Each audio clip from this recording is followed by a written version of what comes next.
Кош бойлуу айымдар эмнелерден сактануусу керек? Акушер-гинеколог Элнура Байсалова бул кезде айымдар эң алгач дарыгердин көзөмөлүндө болуп, алардын кеп кеңешин алып турууну жана түйүлдүк пайда болгондон тарта ар кандай оорулардан, психологиялык запкалардан сактануу абзел экендигин айтат. Врачтын көзөмөлүнө болуусу абдан абзел.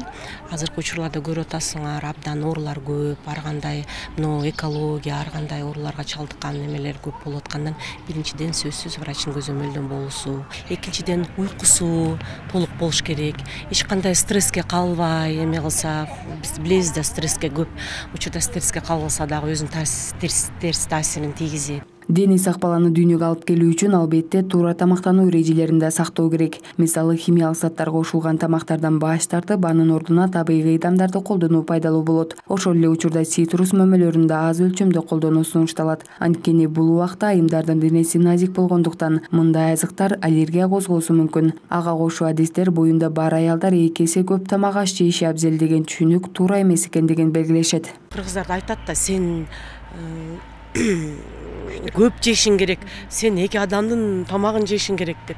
Жок, ал деле мен туура эмес деп ойлойм. Эми ал өзүнүн эле бир адамдын эле тамагын жеп, өз организм кандай тоет аткан эмесин билет да, ошондой эле жесе, анан кийин организм өзү каалаган нерсени жей берсе, эми 6 айдан кийин биз айтабыз, ошо туздуу нерсе көп жебесе, анан жанагындай камыр оокатка, макарондорго, углеводдорго басымдуулук кылбаса, булар мондо углеводдор, камыр тамактар бул баланын салмагына, кошуна өзүнүн эмесин, таасирин тийгизет да.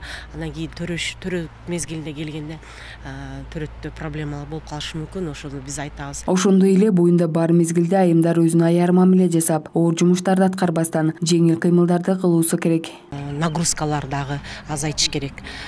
Оор жумушка дагы биздин келиндер билесиздер, анан оор жумуш кылып, кайненеси менен жашайт, кайнатасы менен жашайт, тартынып, өзүнө эме кылат. Жок, тартынбай эле, келинди дагы аяп, болочок энени аяп, физикалык нагрузкаларга эме кылбай. Азыркы кош бойлуу аялдар 9 айга чейин иштейт, туурабы? 9 айга чейин иштейт, кыймыл аракети дагы базарга да барсаң дагы үчүн дагы көтөрүп алып, дагы оор жүктөрдү көтөрүп, азыр баардык оокаттын аркасынан түшүп тура. Ошон үчүн өзүнө айыр эме кылса, аяп, кичине мамиле жасаса деп ойлойм. 9 ай аралыгында айымдарда ар кандай жагымсыз жагдайлар болуусу ыктымал. Бирок мындай учурлар узакка созулбайт. Эгер тынымсыз болуп жатса, өз алдынча дары-дармектерди ичпестен дарыгерге кайрылуу керек. Анткени билбестен дарыларды колдонуу ымыркай үчүн кооптуу. Анан өзү дагы өзүнчө дагы дары-дармектерди дагы иче беришет да, башаламан болуп. Ошо дары-дармектерди дагы адистердин кеңеши менен сөзсүз ошо үй бүлөлүк дарыгерлер карайт да, бизде азыркы учурда үй бүлөлүк дарыгердин көзөмөлүндө болот.